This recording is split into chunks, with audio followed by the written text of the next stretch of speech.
el tema de hoy es sobre el sentido de vida. Es un tema que puede sonar a veces hasta, digamos que si no se maneja de una manera interesante podría sonar aburrido, ¿no? Pero la verdad es ¿por qué también quise abordar este tema? De hecho habíamos platicado, el psicólogo Mediado y yo, de hacerlo en diciembre, porque tenía su razón el hecho de que fuera pegado a fin de año o inicio de año, de que culturalmente solemos planear nuevas metas, nuevos proyectos cada vez que inicia un ciclo anual, ¿no? Hablando, digamos, terrenalmente o como quieran llamarlo, ¿no?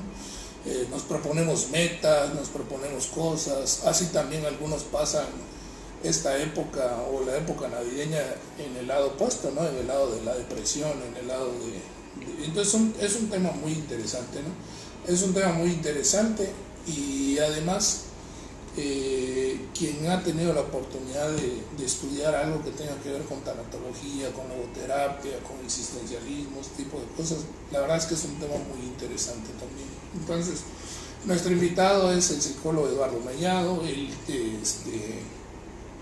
pues aparte de ser psicólogo, tiene una maestría precisamente en un área que abunda mucho en este tipo de tema importante que es la psicoterapia humanista, además de contar con un diplomado precisamente en ese meollo que es la tanatología y la logoterapia, ¿no? Y que son temas que en terapia también se manejan muy a menudo por diferentes situaciones.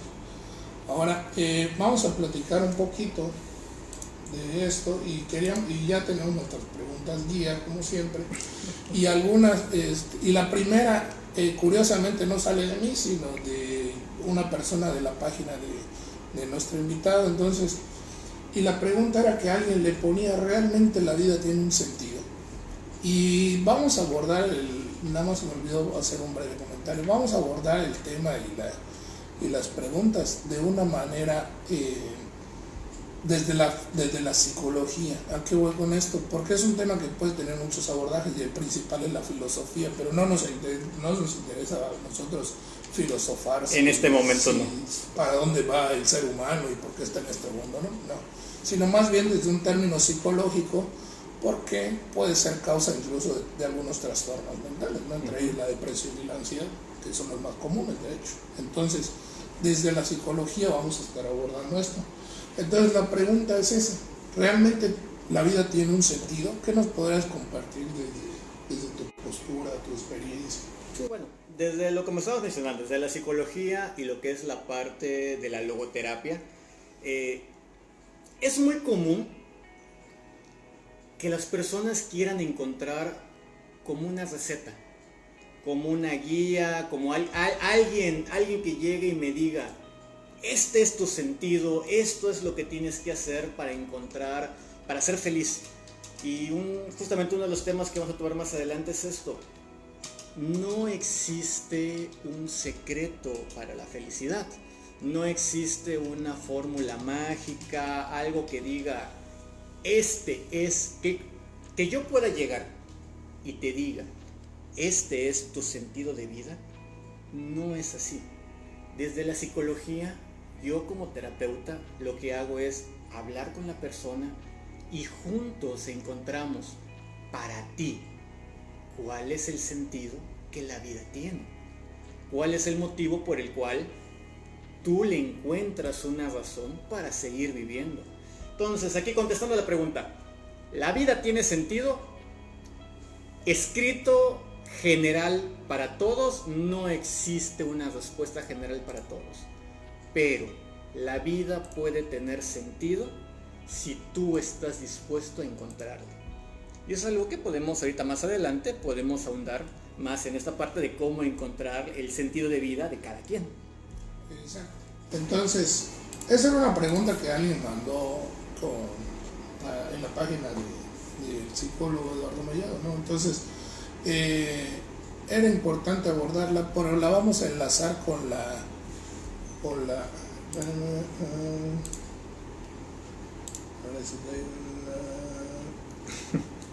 ver si no hace que no tenga audio o algo así.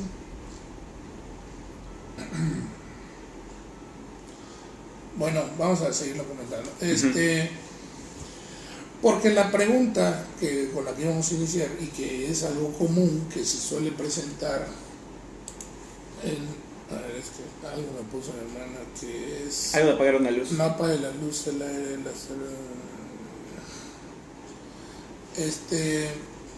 bueno, ¿cuál era la situación? La situación es que íbamos a empezar con esta pregunta que todos conocemos, que ya sea con un amigo o con nosotros mismos, el decir, tengo mi crisis existencial o me dio mi crisis existencial, ¿no? Y suele sonar, mundano o tonto tal vez, pero también es cierto que sí existen las crisis existenciales, por supuesto, ¿no? Y ya la gente que sabe o conoce o ha vivido el tema de depresión, por ejemplo, o ansiedad, sabe de qué estamos hablando cuando decimos realmente de una crisis existencial, ¿no? Luego entonces, si planteáramos la pregunta, ¿qué podemos entender como crisis existencial desde tu experiencia, trabajo con pacientes, etcétera? ¿Cómo lo podemos explicar a la gente? La crisis existencial es muy amplio, puede abarcar muchas cosas, pero siempre lo podemos resumir en no encuentro un motivo para levantarme cada mañana. Cuando una persona entra en crisis, la vida se vuelve como una rutina, como que todos los días me levanto porque me tengo que levantar, pero no le encuentro nada agradable a lo que estoy haciendo, no encuentro una razón que me lleve a seguir haciendo las actividades de todos los días. Y esto de la crisis existencial va muy aunado a otro término que es el vacío existencial. Cuando entro en un vacío, pues como su nombre lo dice, simplemente siento que algo dentro de mí falta.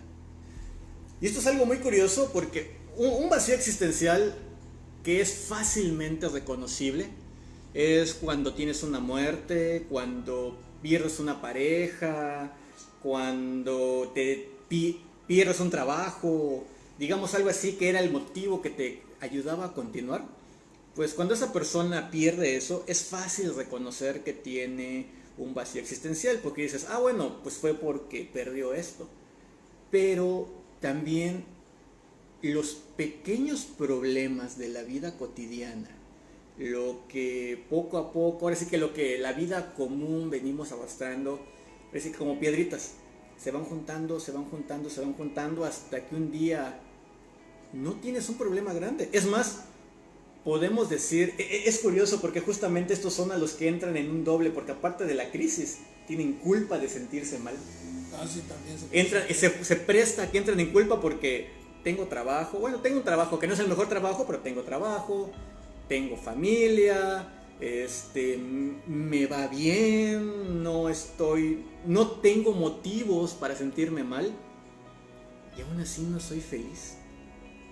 Aún así siento que me falta algo. Y eso es algo que luego me ha pasado en mi consultorio particular, cuando me llegan diciendo, es que quiero platicar esta parte de que me siento mal, y todo el mundo me dice, ¿y de qué te quejas? Hay gente peor, hay gente que está sufriendo más. Y entonces la crisis existencial, el vacío existencial, puede ser desde pequeñas cositas de tu vida cotidiana. Se fueron juntando, y como no has podido descargarlas, no has podido expresarlas, se quedaron acumuladas hasta un caso extremo que sería una pérdida, una muerte, un despido. Todo eso nos puede llevar a lo que es la crisis y el vacío existencial. Ahí me gustaría hacer ahí un apunte que además me gustaría que lo complementara nuestro invitado, el psicólogo Eduardo Mellado. El punto es que ahorita que comentabas esto de que hay algunas crisis y algunas situaciones que te ponen en esta pérdida de sentido, pero que muchas veces son identificables, como dices, ¿no? De que rompió una relación de pareja o se quedó sin trabajo o alguna cuestión así, ¿no? ¿qué es lo que quiero apuntar y que me gustaría que lo complementaras de tu experiencia?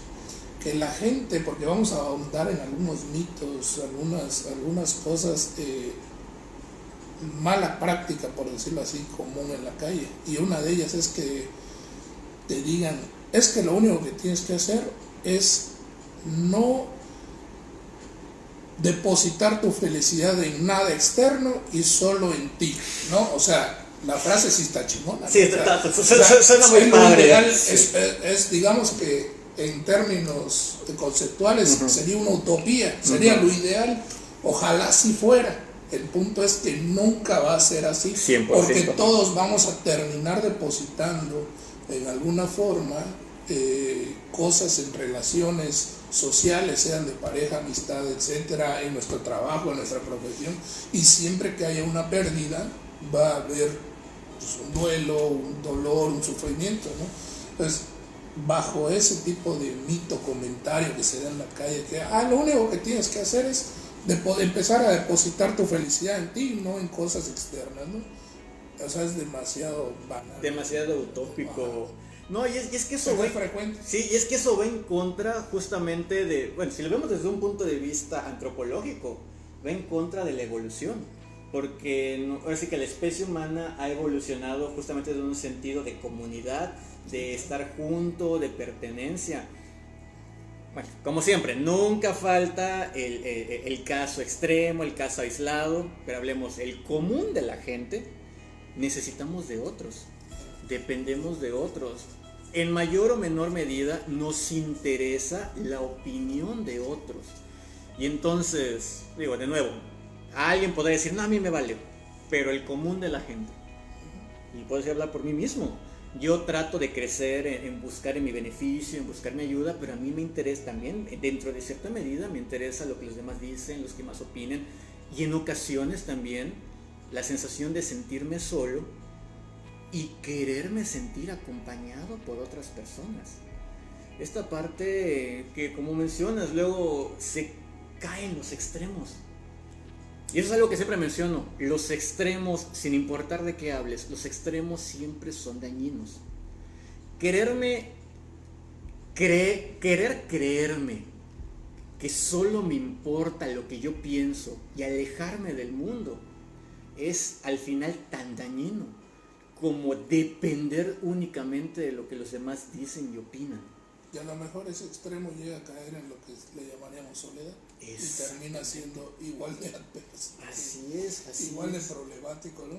Así es, termino sufriendo. El punto es, bien dice el dicho popular, ni tanto que quema el santo, ni tanto que no la alumbre. Ni tampoco que no la alumbre. Es un punto intermedio donde pueda saber que la mayor parte de mi felicidad depende de mí, pero sabiendo que tengo apoyo externo de alguien más. ¿Por qué nosotros sí tenemos esta parte de crisis existencial, esta parte de vacío existencial? Y básicamente podría yo apelar, o yo menciono en la pregunta, que lo más obvio es que se relaciona con la conciencia, ¿no? Nosotros somos los únicos seres que tenemos conciencia de nuestra existencia, y eso es lo que seguramente nos lleva a esto, ¿no? Pero más allá de esa, de la conciencia como tal de la existencia de mi propia, también está la otra conciencia, la que se relaciona con la culpa precisamente, ¿no? Y esa, ¿cómo podemos relacionarla a esa con esta parte del sentido de vida? Porque mencionabas algo muy acertado, hay gente que se autoculpa por sentirse mal. Sí. Pero también es cierto que hay gente que sabe hacer sentir culpable al otro por su malestar. ¿Qué tan frecuente se te presenta eso? Platícanos un poco de la experiencia más que nada. Sí, lo que es la de la... No sé si lo entendí bien, desde la parte de la manipulación, de sí, cómo sí, porque hay gente que, o sea, la culpa de sentirte mal, digamos que... La utilizo para... Por lo menos desde mi experiencia, solo la utilizas si te sirve como para victimizarte o obtener algo a cambio, ¿no? Sí. Pero también existe el que no te beneficia, pero alguien te la vendió y tú te la compraste. Ah, ok. Bueno, es que aquí estamos tratando dos temas muy diferentes. Por una parte, algo que luego les cuesta trabajo entender a mis pacientes es la de si continúas haciendo algo muy frecuentemente es porque te está beneficiando. Aquí desde esta parte, desde este primer punto, el que dices cómo la culpa me beneficia, el cómo estar mal me hace estar bien. Ajá. Que es como luego me dicen, no, es que pues me siento decaído, me siento triste, me siento mal. Y digo, ¿y qué te hace ganar eso? No, pues no gano nada, estoy tirado en la cama. Ok, y por estar tirado en la cama, ¿qué pasa? Ya ahondando, no, pues mi familia que casi no se acuerda de mí llega, mis amigos que casi nada más en caso están pendientes de mí, cada vez que entro en crisis, pues todas las personas allegadas a mí están más pendientes. Entonces aquí es donde entramos en el primer punto de cómo la culpa, el sentirme mal, lo utilizo para mi beneficio. Y ahí le voy a poner un pequeño punto. Esa es parte de la diferencia entre ir con un profesional y con alguien que no. Eso se llama ganancias secundarias. Y son las que nosotros buscamos en terapia. Porque a simple vista no está ganando nada. Y es cierto, te puedes comprar el cuento de que no está ganando nada. Solo sufre y soy una pobre víctima. Claro, pero si realmente haces un buen análisis de la situación, etcétera, entonces llegas a esas ganancias secundarias, porque hay una regla en conducta, que esa es la materia que más me gusta a mí. No hay nada que hagas que no tenga nada a cambio. Esa es una regla en conducta. Conducta que no tiene un reforzamiento se extingue forzosamente. Exactamente. Ok, bueno, entonces el primer punto es como menciono, las ganancias secundarias. Puedo ser una víctima y continuar como víctima porque en realidad ser así está haciendo que gane cosas, que consiga cosas de los demás. El segundo, que también mencionaste, es el de cuando le compro el cuento a alguien más que tengo que ser una víctima. Y me recuerda mucho a una paciente que tuve. Llegó conmigo sintiéndose mal porque había ido a uno de estos grupos, digámosle, no profesionales, donde la había, y mencionando el mismo tema de ese rato, que tenía que ser feliz, que ella ya era un ser de luz evolucionado, que no tenía motivos para sentirse mal, que ella ya había trascendido el enojo, la tristeza, que ella ya era un ser superior, que no había razones para sentirse con envidia, con enojo, con tristeza, con todos estos sentimientos, con todas estas emociones de baja energía. Como me encanta ese término de baja y alta energía. Y entonces, ya hablando con ella, el punto es de vibración baja.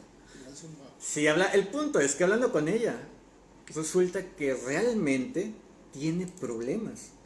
En este momento, su circunstancia de vida realmente le está llevando a sentirse mal. No vamos a ahondar específicamente en qué fue lo que le pasó, pero sí le hice conciencia. A ver, ¿sí o no? Alguien que esté viviendo lo mismo que tú en este momento, ¿se sentiría o no se sentiría mal? ¿No tendría motivos reales para sentirse triste, para sentirse molesto, para sentirse agobiado? Y así como que no, pues sí es verdad. Y le digo, bueno, no sé en tus cursos, pero ¿dejaste de ser humano? ¿Dejaste de ser persona? ¿Te imbuyeron de luz divina y te convertiste en un ente evolucionado que vive en una dimensión más elevada y por eso ya no tienes este tipo de emociones? Pero ¿sabes qué también influye ahí? Que ahorita lo relaciono lo que comentas con lo que acabamos de hablar de reforzamiento y todo esto, que ese se vuelve el alimento de esa conducta, ¿no? O sea, cuando te retiran, no hay actividades en el grupo, no hay nada de esto, ¿no? Entonces empiezas a perder, a regresar a la rutina y a caer otra vez en ese vacío, porque relacionando un poco con lo que te preguntaba, entonces crear la codependencia, eso, ¿no? Porque ese es tu alimento ya nada más. En lugar de en lugar de superar tu dependencia, solamente cambias de. Antes tu dependencia era tu pareja, tu trabajo, tu familia, y ahora tu dependencia es el grupo de brillo humano. O en general de cualquier cosa religiosa. Cualquier cosa que te venda una solución mágica. pocas palabras. Sí, por favor, aquí ahora sí que, si alguien llega vendiéndote la solución mágica a tu vida, corre y cuéntasela a quien más confianza le tengas, por favor. Cualquier persona que te diga, esta es la solución, yo tengo el secreto para que tú seas feliz, mucho ojo, por favor, te está mintiendo.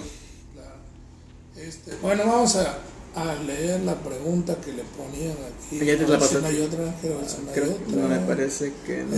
Doctor, ¿cómo superar mi... No, es la primera pregunta que apareció. ¿Cómo superar mi ex? Lo sigo amando, estoy en depresión. Bueno, voy a terapia. Pero es por nada, pero es sí. una pregunta muy general. Muy general, ¿no? O sea, ¿qué tendrías que hacer? Pues ahora sí que tienes que entender por qué. Profesional para que analicen tu situación. Sí, de hecho, así es rapidito. No te puedo dar una solución de cómo superar a tu pareja, porque tendría que entender, para empezar, de dónde viene la dependencia, por qué sientes dependencia, desde cuándo, cómo, cuáles son tus circunstancias económicas, sociales, familiares. Algo que, bueno, algo no sé, aquí así que en mi canal, y aquí les aviso que luego subo videos a YouTube. Algo que siempre menciono es que cada caso es único y particular. Así es. No hay un machote que digas esto funciona para todos. Cada caso tiene que analizarse y entender cómo se va a trabajar esa situación. Sí, cada persona va a tener su fortaleza, sus debilidades, su contexto, su genética, todo. Todo, su situación económica, su edad, todo es un factor. Ahora sí la pregunta decía, ¿qué pasa cuando la persona crea la codependencia a algo o alguien que tiene una crisis también? ¿Cómo le afectaría? Bueno, dependiendo de qué tanto te dejes. ¿Cuánto te va a afectar? Depende de ti. Si eres una persona que tiene realmente mucha dependencia a esa persona y te dejas arrastrar por lo que esta persona está viviendo, entonces pues sí, te va a generar una crisis a ti también. Eso es como el ejemplo de... Es un ciego guiando a otro ciego, ¿no? Exactamente. O igual otro que le llevo, como que están dos personas en el mar que se está ahogando el barco. Si tú tú apenas medio sabes nadar y la otra persona no sabe, si te tratas de salvarla y te jalas hacia abajo, pues se van a ahogar juntos. Claro. El punto es aquí darle apoyo, darle compañía, estar con esa persona que no se sienta sola, pero no dejar que te ahogue junto con ella. Lo que sí me llama la atención de la pregunta es que hay una conciencia. Y si te das cuenta de que tú no estás bien o la otra persona no está bien, pues lo ideal es buscar ayuda, ¿no? Así es. Eso es lo ideal en ese punto. Dice la maestra Rosy, lo que comenta el psicólogo acerca de los seres evolucionados que no pueden estar tristes porque son seres de luz, se parece a cuando te dicen que estás triste porque no alabas a Dios, pues más o menos, ¿no? Sí, de hecho ya, nada más como comentario curioso, a mí no me molesta ni me desagrada el que ofrezcan algunas cuestiones que no tienen que ver con la ciencia. El problema es venderlo como ciencia, es cómo se vende, no que se venda, porque al final de cuentas, si no se vendiera nada que no fuera ciencia, pues no existiría la religión, no existiría nada. El punto es cómo se vende, ¿no? O sea, hay gente que usa credenciales de profesión de ciencia para vender cosas que no son, ahí es donde entras en conflicto, ¿no? ¿Por qué? Porque muchas veces hay gente que sí cree en ello y está bien, pero venderlo como eso, como una creencia, pues ahí no habría tanto problema. El problema es cuando dices, mira, tengo esta credencial, me la pongo aquí y te digo, oye, esto te va, por el otro lado saco la otra mano y te digo, esto te va a curar todo lo que traes, ¿no? Hasta el cáncer, ¿no? Sí, entonces ahí es donde entras en lo que ya parece estafa, parece nada más el interés por la parte económica y así, ¿no? Sí. Entonces... Sí, igual eso, que no se malinterprete, no estoy en contra de la religión, no estoy en contra de nada de eso. Como muy bien mencionaste, mi problema es que te lo vendan para abusar y aprovecharse de ti. Si tú lo usas como una herramienta para crecer, para sentirte bien, para encontrar estabilidad y te sientes estable y bien, adelante, continúa con eso. Pero en el momento, cuando en el caso del paciente que me llegó, en el momento en el que estas creencias empiezan a afectarte y empiezan a hacer justamente lo que te están provocando malestar y crisis, es cuando si digo, a ver, creo que hay que ponerle una pausa y verlo desde otra perspectiva. Entonces, ahí ya respondimos preguntas. Ahorita voy a guardar la pregunta que me mandó mi hermana. Dice, vamos con más de esto. Dice, pregunta,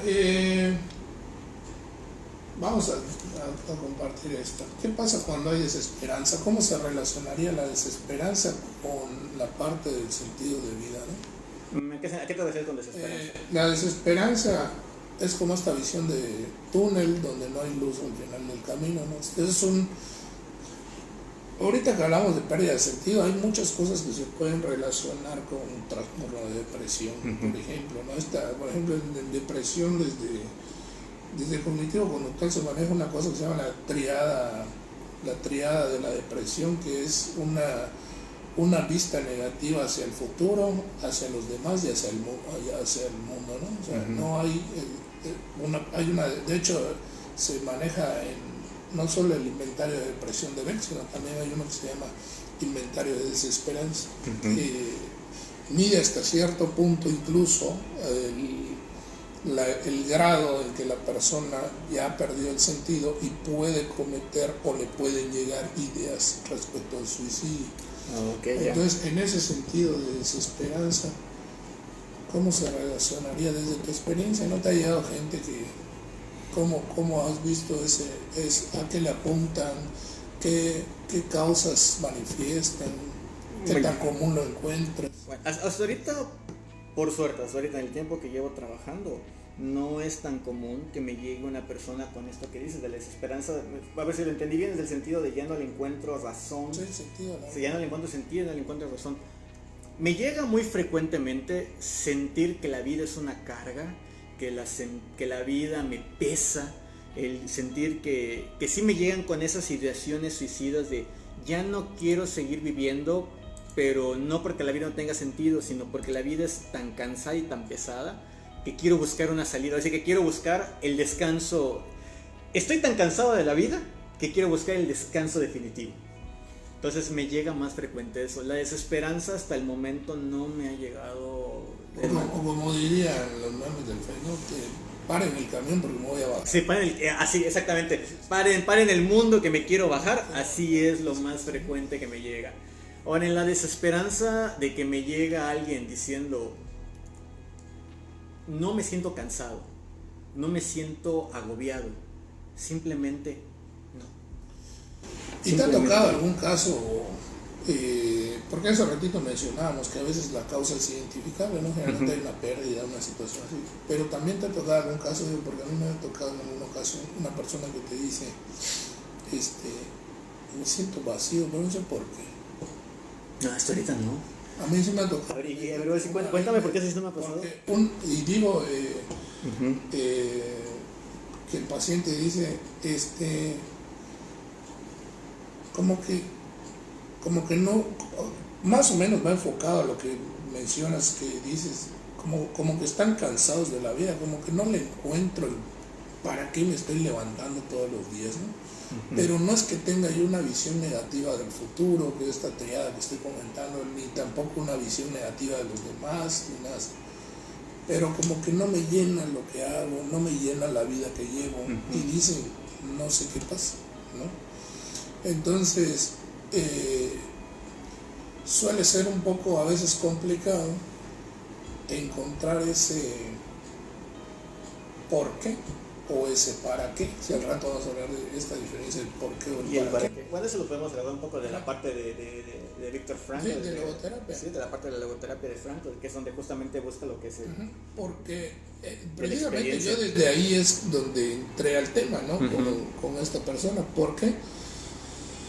Porque no sentía que su vida, no era una persona que tendiera al suicidio, que dijera ya no quiero esta vida, ya no quiero seguir aquí, no. Pero sí era una persona que decía, como que la vida es algo que me está pasando y solo estoy aquí y hago lo que me corresponde hacer, como que si estuviera escrito, ¿no? Casi, casi. O si fuera un guión. En lugar de ser el protagonista de su vida, simplemente estaba sentado viendo una película. Está viendo la película de su vida. Yo sé que tengo que ir a trabajar porque tengo que ir a trabajar. Uh-huh. No porque yo tengo una meta profesional y laboral. Incluso estamos hablando de un paciente que incluso tiene familia y decía, ni siquiera, es más, estoy trabajando, viviendo en otro estado y no me comunico con mi familia, ¿no? Teniendo una familia recién, pues no me interesa, no les hablo por teléfono, no interactúo. Si voy a visitarlos en vacaciones, ya quiero regresar, no estar solo, o sea, y la vida me la paso trabajando y, o sea, es un poco complicado. Pero igual hay que ver que tanto no estaba ya cayendo en una depresión. Sí, de hecho, el diagnóstico es depresión, ¿no? Entonces, pero el asunto aquí es que sí había como que un vacío, que eso él lo manifestaba, ¿no? Decía, no es tanto una depresión de que yo piense que me está yendo mal en la vida, sino que se mezclaba con esta parte de que él no encontraba un sentido, no había un para qué.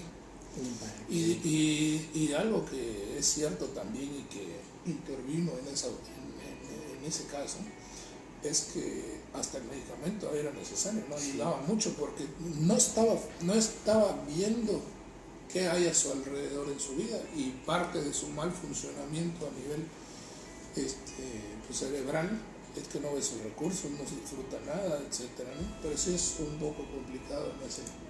Sí, exactamente. Ya en ese sentido ya necesitamos el apoyo farmacológico para darle, parece que tanto el farmacológico como el terapéutico para ayudar a salir a la persona.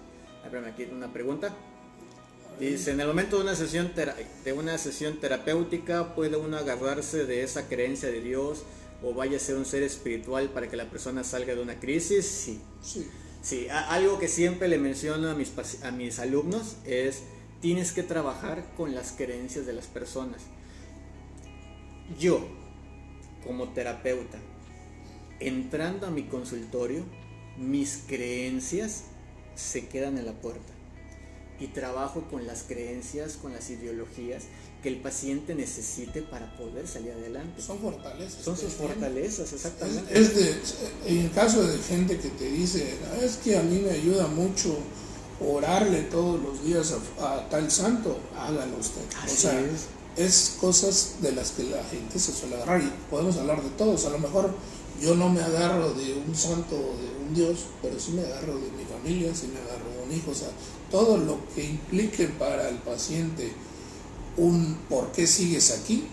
Casi como preguntaba Víctor Frank, ¿no? Víctor Frank decía, ¿tú te quieres suicidar? Bueno, pues aquí está el cuchillo, ¿por qué no lo haces? ¿Por qué en este momento sigues vivo? Cuando te responde el por qué no lo ha hecho, esas son las razones que te dicen la fortaleza, una de las fortalezas o varias que puedes agarrarte para de ahí colgarte y de ahí sacarlo adelante, ¿no? Eso es muy interesante. Sí, así es. Vamos a plantear esta pregunta que es muy interesante. A mí me gusta mucho esta pregunta porque es parte de nuestros aprendizajes y ahorita nos va a comentar el maestro Mellado. Dice, la forma de percibir o procesar el error o el fracaso, ¿cómo influye en esta parte de nuestro sentido de vida? Que sí. Aquí es muy importante. Hace poco compartí una frase que decía, los problemas no te definen como persona los problemas que tienes en tu vida, sino la manera en que los enfrentas. Si ves, vamos a resumirlo ahorita rapidito. Tienes dos formas, y ahondamos más, tienes dos formas de ver un problema. Como un muro que te impide poder seguir avanzando, o como un trampolín que a través de él puedes llegar a mayores cosas. Cuando te sucede algo, cuando tienes una crisis, un problema, una circunstancia, algo en tu vida surge y te encierras en ese problema y lo ves como que ese problema te define, de alguna forma tú te conviertes en ese problema, dejas de ser persona y tú eres esta problemática que tienes. Te empieza a bloquear, te empieza a frenar. y entonces ya no puedes ver otra cosa que no sea este problema. Y algo que luego le incito a mis pacientes, a mis amigos, a mis alumnos, es justamente eso. Y algo que decía Frankl: ¿desde dónde vas a ver lo que sucede? Tomar acción, tomar perspectiva. Esto que te sucede, ¿lo vas a utilizar o te va a frenar? Ahora, en esto de la forma de percibir o procesar el error o el fracaso, ahí es donde también intervienen todas las creencias que ya te has formado desde pequeño, ¿no? O sea, lo que viste y cómo procesaba la gente de tu alrededor, etcétera, pues va a influir, porque si apelamos a la teoría del ABC, no es en sí la situación la que te causa el malestar, sino cómo procesas esa información, ¿no? O sea, en ese inter entre el evento y tú, entre el estímulo y tú, hay una interpretación que a veces en base a tus creencias y te puede sacar adelante o te puede jugar para el otro lado, ¿no? Y en lugar de ayudarte, te va a perjudicar, ¿no? Sí, dicho en otras palabras, muy sencillo: no te afecta el hecho, te afecta lo que tú entiendes del hecho. A ver, aquí una pregunta rapidita: ¿por qué una crisis existencial suele tener regresiones? Pues dependiendo de la persona, dependiendo del caso. Ahora sí que no te puedo dar una respuesta contundente de por qué a todos les pueden dar regresiones, pero uno rapidito que podría ser una opción es: realmente no superó la crisis. Simplemente se puso como un parche, buscó algo que le hiciera... Ahora sí que tienes la herida y buscaste algo que cambiara tu foco de atención para no seguir viendo la herida, y cuando eso que te estaba distrayendo desapareció, te diste cuenta de nuevo que tenías una herida. Eso me suena a lo que en tanatología le llaman los duelos patológicos, ¿no?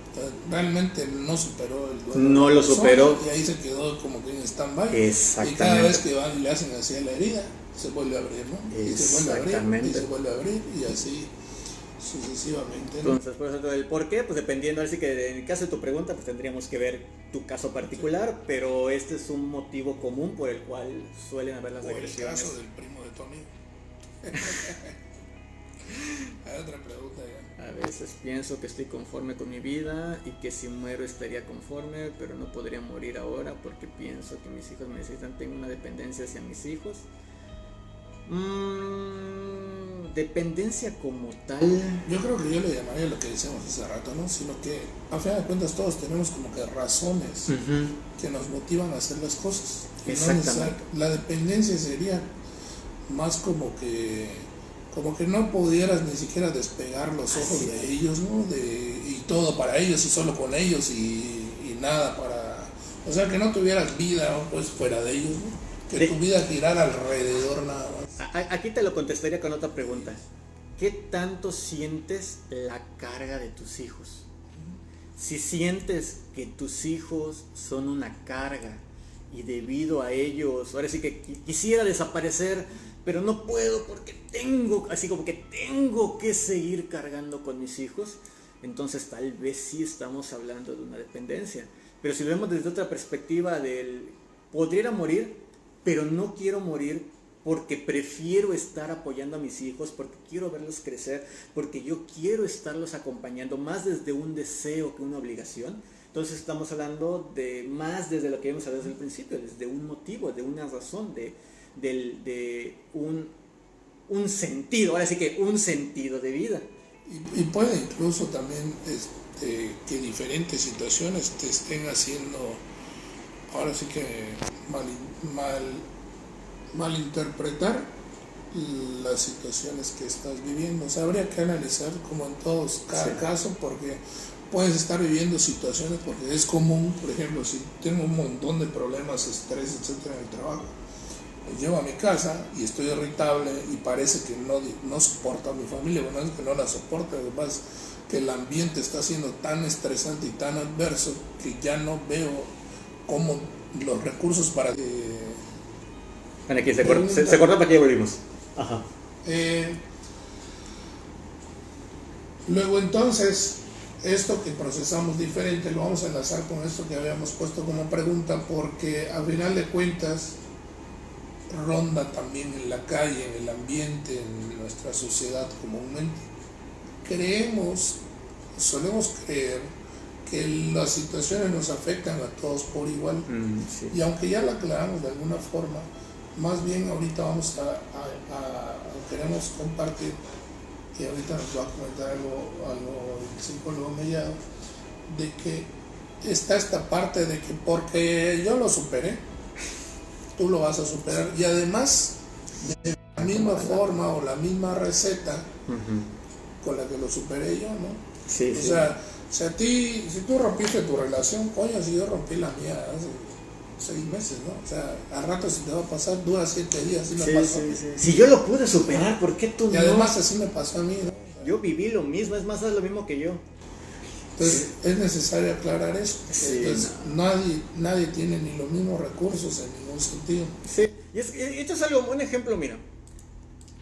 Si en la medicina lo vemos, porque igual el clásico del de la comadre, a mí me dolía la cabeza, a mí el médico me dio esto para el dolor de cabeza, toma lo mismo, porque a mí me sirvió, a ti te va a servir lo mismo los medicamentos. Y si vemos que en algo tan claramente objetivo como es una pastilla, que claramente podemos ver cómo te afecta esta pastilla, no es lo mismo de un cuerpo a otro, no es lo mismo de una persona a otra. Lo mismo sucede con la parte psicológica.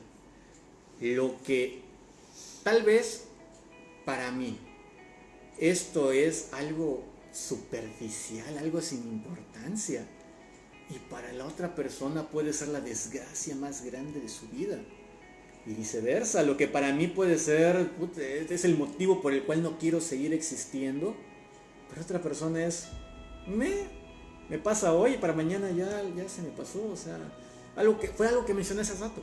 Cada caso es único. Vamos a enlazarlo con este concepto, con esta pregunta. ¿A qué se refiere la resiliencia? Vamos a meter el concepto de resiliencia porque ¿qué influiría en lo que acaba de mencionar nuestro Mellado? En que cada persona tiene un grado de resiliencia diferente, un nivel de resiliencia diferente, de recursos diferentes. Entonces, ¿qué podríamos mencionar como resiliencia? Seguramente también algunos que nos ven, a lo mejor hasta es la primera vez que escuchan la palabra resiliencia. La palabra resiliencia, sí, la palabra resiliencia es esto, es la capacidad que tengo yo para poder superar, adaptar, sobrellevar, qué tanto me puedo amoldar mis fortalezas internas, emocionales, que me permiten poder continuar con lo que me está sucediendo.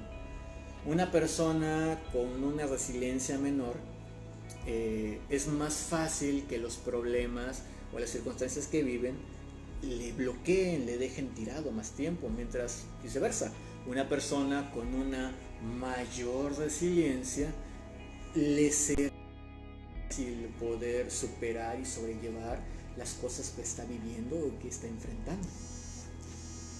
Ok, entonces, ponerlo entonces la resiliencia influiría en alguna forma pues en esta parte de darle sentido, ¿no? Sí, porque si tengo un motivo para poder continuar, entonces es más fácil que pueda adaptarme a las circunstancias.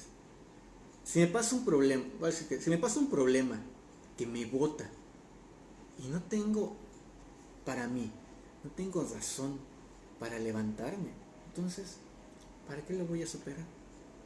En cambio, viceversa, si tengo un sentido de vida, si tengo un motivo, si tengo algo que me dice quiero seguirme levantando debido a esto o esto otro, eso me da mayor resiliencia porque tengo una razón para poder adaptarme y continuar a lo que me está pasando. Vamos a plantear una pregunta, dos preguntas enlazadas, que incluso ahí la maestra Rosy comentó que ella le reza a Mozart, ¿no? Porque como ella se dedica a la música, pues puso eso, ¿no? Pero vamos a abundar en eso. La religión, habíamos puesto originalmente, influye en el sentido de vida, se relaciona con ello, Y también vamos a comentar brevemente, o ahorita nos va a compartir, el psicólogo me ha dado la diferencia entre religión y espiritualidad. Yo creo que podemos partir de la diferencia y leerlo cómo influye de alguna manera, ¿no? Bueno, la religión es un dogma.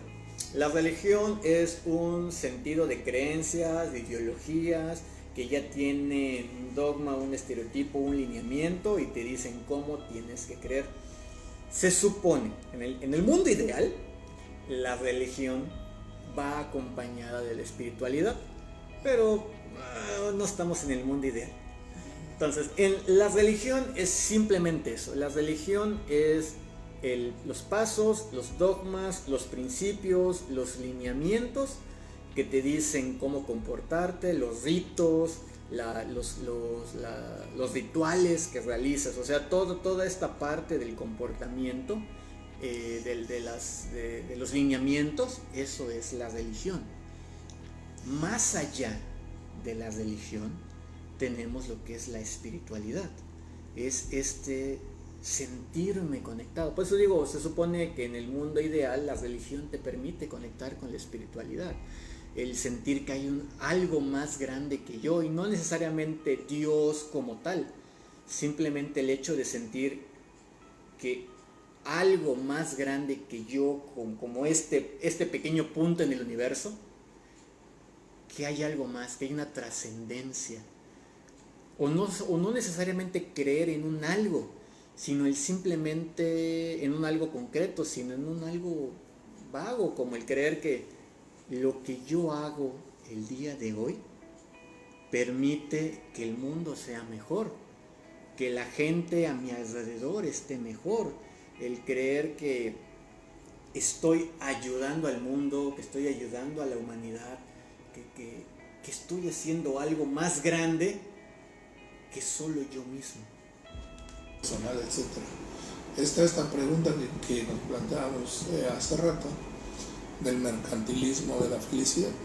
Y lo voy a leer de manera general. Decía, la felicidad se relaciona con un sentido de vida, y aunado a eso decía, ¿qué pasa en la actualidad con la cultura de vender felicidad o de manejarla como única meta? Y que además, como más hace rato mencionabas, obligatoria, ¿no? O sea, es una exigencia que seas feliz, y si no lo lograste, no se estás fallando para nada.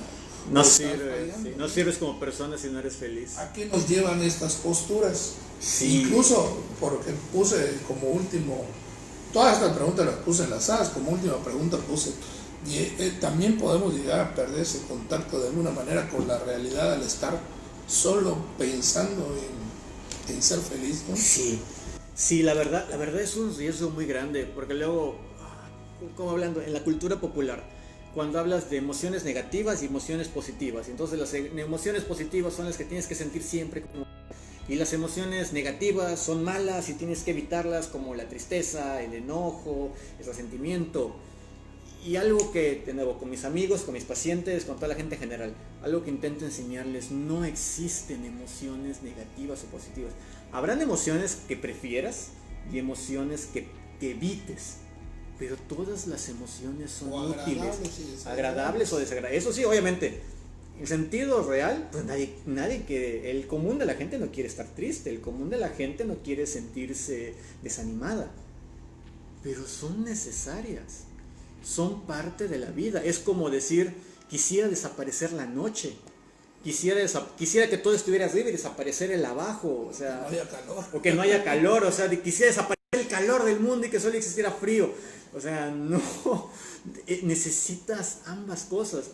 No me acuerdo exactamente dónde lo leí, pero hay una frase que me encantó. ¿Cómo vas a conocer la felicidad si nunca has estado triste? ¿Cómo vas a conocer la calma si nunca has estado preocupado? El querer vivir en una eterna felicidad, en una eterna calma, es una fantasía inútil, porque entonces llegarás al punto en el que ya no sabrás que... ¿Cómo sabes que eres feliz? Porque no estás triste. ¿Cómo sabes que estás calmado? Porque no estás estresado. Y entonces hay que aprender a aceptar, trabajar y sobrellevar estas emociones que no disfrutamos, pero son útiles. gracias a ellas puedo continuar viviendo. Ahorita con lo que comentabas, esto de que la noche, también hay una frase que me gustaba a mí que decía alguien, si lo ves por probabilidad, y hablando de emociones básicas, nada más metiéndolas. Sí, ya sé cuál por dices. probabilidad, tristeza, miedo, asco, desagrado, ira y felicidad. y felicidad. Estas cuatro son desagradables y es desagradable. Luego entonces las probabilidades de que te la pases solo aquí es del 20%. Sí. Solo entonces, no está ahí. Ahora vamos a enlazarlo con lo que preguntábamos en la segunda pregunta de esa parte. ¿Y qué pasa con esta cultura de vender felicidad, el mercantilismo que hoy hay de la felicidad? ¿Tú qué opinas de ello? Que solo está enfermando a la gente. De que todo el mundo llega y te dice, toma, échate 3 gotitas en un vaso de agua. Sí, con esto emocionalmente tu vida se soluciona. Préndele este aceitito todas las noches. Y Huele este perfume. Emocionalmente vas a cambiar completamente. Sí, y de hecho es enfermizo, porque entonces llegan a una carga, porque bueno, pongamos en el sentido ideal, como placebo, o digamos que sí, llegamos en el sentido ideal, que sí, que tu aceite, que tu perfume, que tu vela, que tu lo que sea, lo prendiste y te hizo sentir bien, y entonces, ya, me funcionó y soy feliz. ¿Qué pasa cuando te hace mejorar? No te hace sentir mal y entonces caes en una doble culpa, en un doble malestar, porque esto que se supone que me iba a hacer sentir bien, no, entonces tal vez, y sobre todo en estos del mercantilismo, si no te sientes bien es por tu culpa.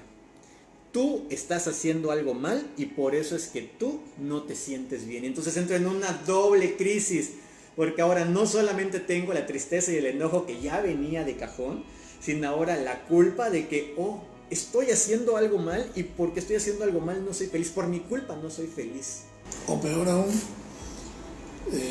porque en el mercantilismo de la felicidad no solo se vende la solución, también se busca inventar la causa, ¿no? Por ejemplo, es que tu problema viene de 3 generaciones atrás, ¿no? O sea, tu bisabuela hizo tal cosa y por lo tanto se lo pasó a tu abuela, se lo pasó a tu mamá y obviamente está en ti. Y entonces entras en el conflicto de que, coño, aparte de todo, yo las he deshonrado y sí, nada más sin meternos en detalles específicos, pero en un caso así le estaban diciendo a unos padres que era su culpa que su hijo tuviera cáncer, porque como no habían perdonado sus generaciones pasadas y estaban cargando sus problemas pasados, por culpa de los papás el hijo se estaba muriendo de cáncer. Y en ese caso seguramente estábamos hablando de ¿cómo se llama? Biodescodificación, que seguramente esa es una posibilidad, o la transgeneracional. Sí. Estamos hablando de que sí es de cuidado esta situación, ¿no? Y además lo curioso es que te dicen, se te va a quitar haciendo una cartita que le pida perdón y que todos los días le eches tal cosa, y o sea, unas soluciones bastante prenderle una vela que te cuesta 700 pesos, ¿no? O sea, eso es una situación que dices realmente. Y algo que es, sí hay que mencionarlo también, es que de cuidado, y que la gente a veces no mide ni el riesgo en que se mete quien va, ni el riesgo en que pone a la persona el que ofrece este tipo de servicio. Es que al final de cuentas de por medio está una vida humana. No es lo mismo que yo te diga, oye, el pozole se hace así, si no te salió se quemó y lo tiras a la basura. No pasa nada. Que te diga, oye, ¿sabes qué? Tu hijo tiene esto, como el caso que mencionas, por tu culpa. Sí, tu hijo tiene esto y si no se soluciona lo tiras a la basura. Imagínese el tamaño de culpa que puede sentir un padre así. Muy intenso, muy preocupante. Entonces, y como cierra esa pregunta, vamos a dejar una sugerencia. ¿Qué les compartirías a esas personas que se ponen en manos de gente que les vende un remedio comercial de felicidad, que además tiene ciertas características, es identificable, ¿eh? Porque para empezar, lo común es que tenemos esa mala costumbre, además como seres humanos, de buscar la solución rápida y fácil. Y luego entonces se convierte en mágica, esa es la clave, Sí. es la palabra clave, yo creo, ¿no? Sí, soluciones mágicas. A la gente que le venden y llegan a vender estas cosas y que además a veces acceden. Sí, creo que lo resumiste muy bien y ya lo había mencionado. Cuando alguien te venga vendiendo una solución fácil, mágica y sencilla y rápida para todos tus problemas, es casi un hecho que te están mintiendo y se quieren abusar de ti. No arriesgues tu seguridad, tu bienestar, tu estabilidad por solución, la de tu familia, por las soluciones fáciles. Y esto te lo pongo muy sencillo, algo físico que puedes ver, una herida en tu cuerpo. Si te haces una herida, digamos te haces un corte en tu brazo, ¿realmente existe algo que por arte de magia para mañana te lo cierre sin cicatrices? Requiere tiempo, requiere procesos, requiere de alguien capacitado que esté cuidando y asesorando tu herida para ver que no se infecte, que no se dañe, que no empeore. Lo mismo sucede con las heridas emocionales. Necesitas a alguien que te esté apoyando, que te esté dando seguimiento para permitir que esa herida se sane realmente. No es por magia, no es de aquí a mañana. Requiere todo en la vida. Parece que ponme un ejemplo de algo que no requiere un proceso. Que nada más truenan los dedos y por magia aparece. Ni el medicamento. Ni el medicamento. El medicamento también le toma un tiempo. Te tomas la pastilla y tienes que esperar a que te haga efecto porque mi padre... Y cuando hablamos de antidepresivos, que se usan, que son muy famosos los ISRs, tardan hasta 14 días, 20 días en hacer efecto, en ver realmente un cambio, ¿eh? O sea, no es ya ni la pastilla, ni el medicamento. Sí. Dice la maestra Rossi, una frase que tú dijiste, lo que hago el día de hoy es un mundo mejor, me lo quedo, me gusta. Y dice Lorena, ¿cómo se puede trabajar el sentido de vida con personas desesperanzadas como las de la tercera edad? Es una pregunta interesante y lo digo porque conozco un par de personas que al jubilarse cayeron en esa famosa depresión postjubilación, que es el ya no me siento útil, ¿no? Creo que eso es una parte clave. El sentir que ya no sirvo. Creo que se resume mucho eso, el sentir que ya no sirvo para nada, solo estorbo, solo me siento esperar la muerte. Ya no le veo ya no me siento productivo. No sé si puede servir, pero algo que me pasó una vez una alumna me pasó, tenía su abuela cascarrabias, que todo el tiempo estaba de mal humor, todo el tiempo estaba molesta porque no la dejaban hacer nada, porque todo el tiempo la querían tener sentada sin moverse. Y le digo, pues obviamente, ¿cómo no va a estar de mal humor? ¿Tú cómo estarías si todo el tiempo estás sin poder hacer nada?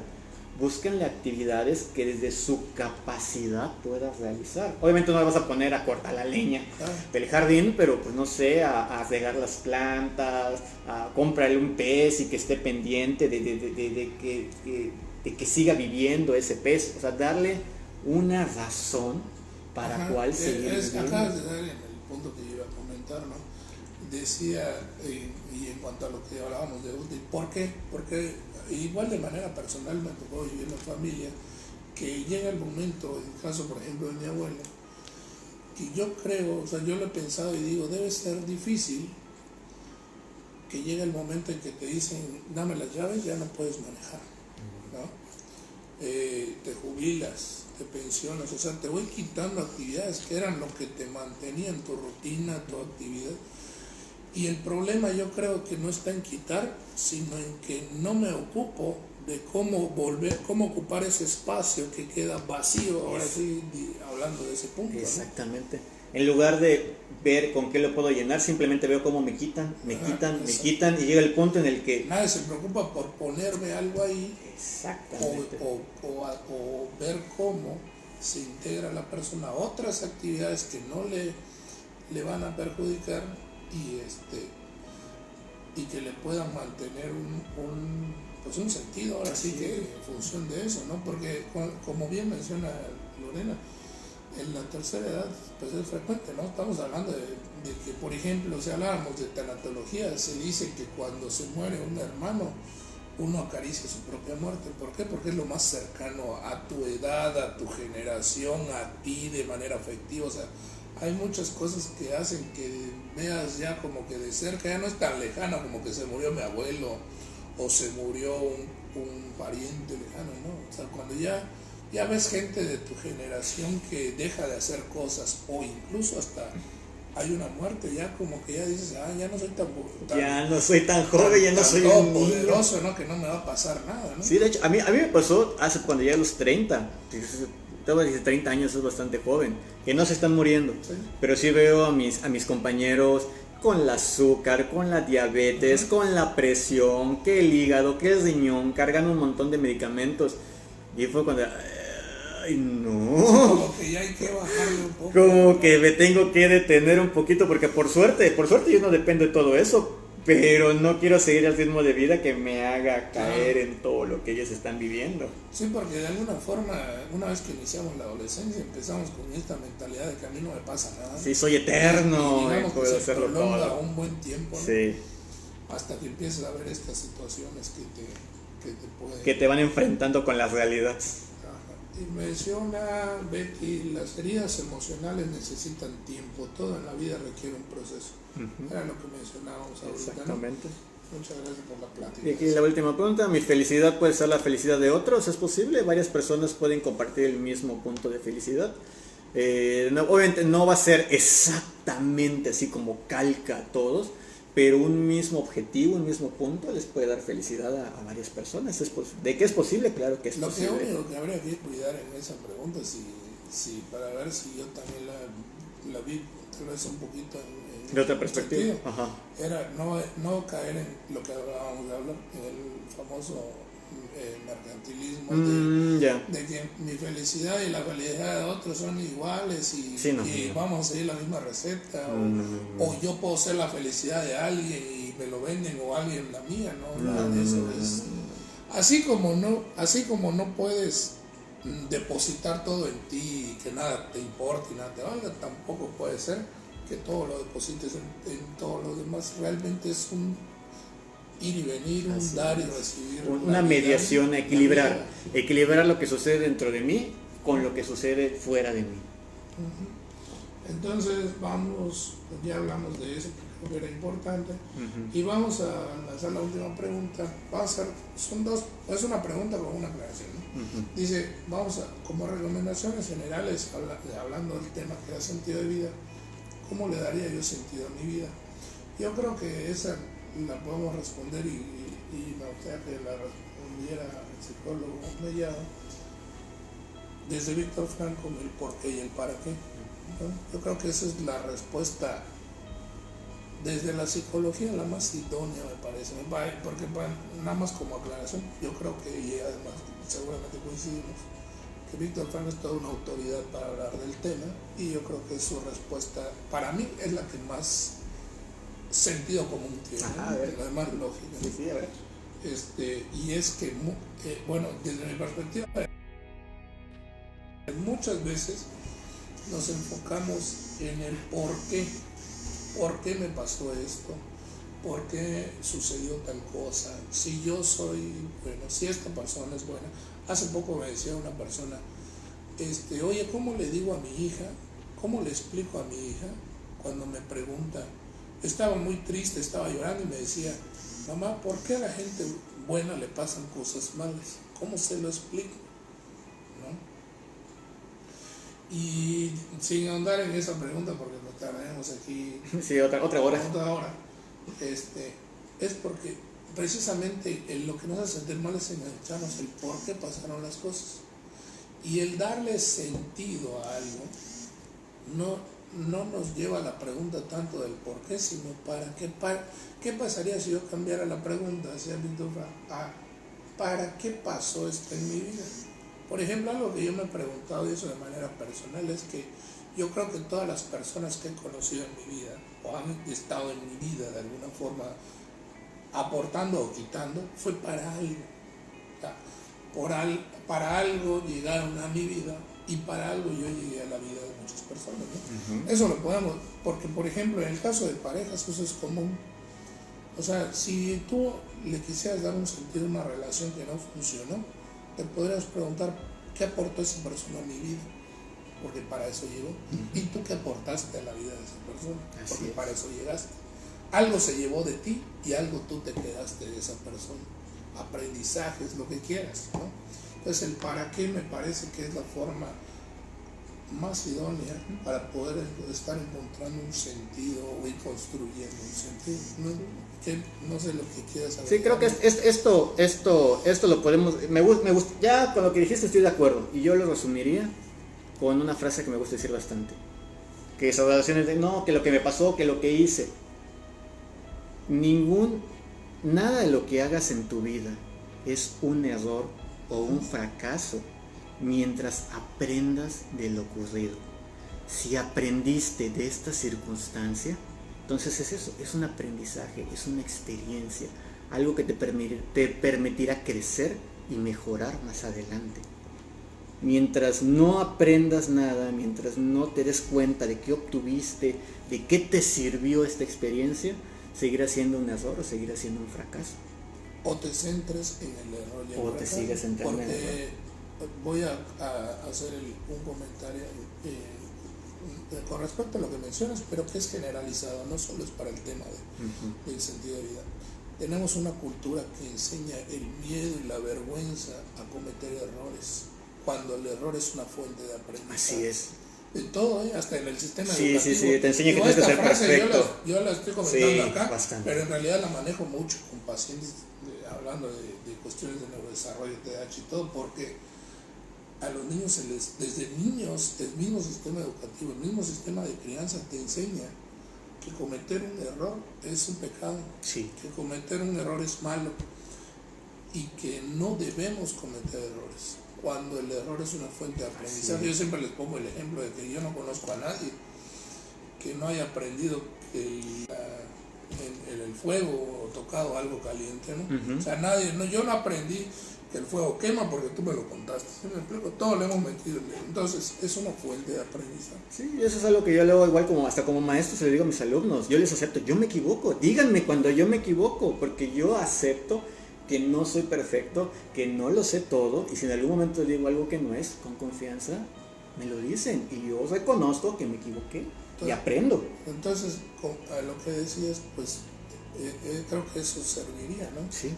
Que ver también los errores y fracasos que tenemos en la vida como fuentes de aprendizaje. Así es. Como decías, digamos que el único error no perdonable sería no aprender del error, ¿no? Así es. ¿No?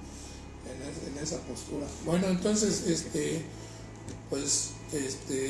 ya nos están corriendo los camarógrafos. Sí, aquí ya ya vino la policía a buscarme, me están buscando por acá. Bueno, esperamos que a todos les haya parecido el tema interesante. La verdad es que se puede hablar mucho, pero era algo que queríamos compartir. Hay muchas preguntas interesantes al respecto, pero bueno, esperamos que lo que les compartimos les sirva. A final de cuentas les aporte algo y las preguntas que pudimos compartir con ustedes también que nos hicieron llegar, ¿no? Gracias por seguirnos tanto en la página del psicólogo Eduardo Mellado como en la mía, y pues nos estamos viendo con otro Facebook Live. Sigan al psicólogo Eduardo Mellado Nolasco, esa es su página. Él tiene un canal de YouTube también donde comparte algunas inquietudes y desde la psicología, ¿no? Como cosas que le suceden frecuentemente en el consultorio, dudas de pacientes, dudas pues, en su experiencia, ¿no? Y eso es muy valioso. Yo siempre que he tenido un invitado acá, siempre le digo, esto no es un examen en una entrevista, al contrario, lo que más puede aportar una persona de valía es su experiencia, ¿no? Lo que ha vivido. Entonces, gracias por seguirnos y pues ahí nos estamos viendo la próxima semana con otro Facebook Live. Bueno. Gracias, saludos. Adiós, gracias. Saludos.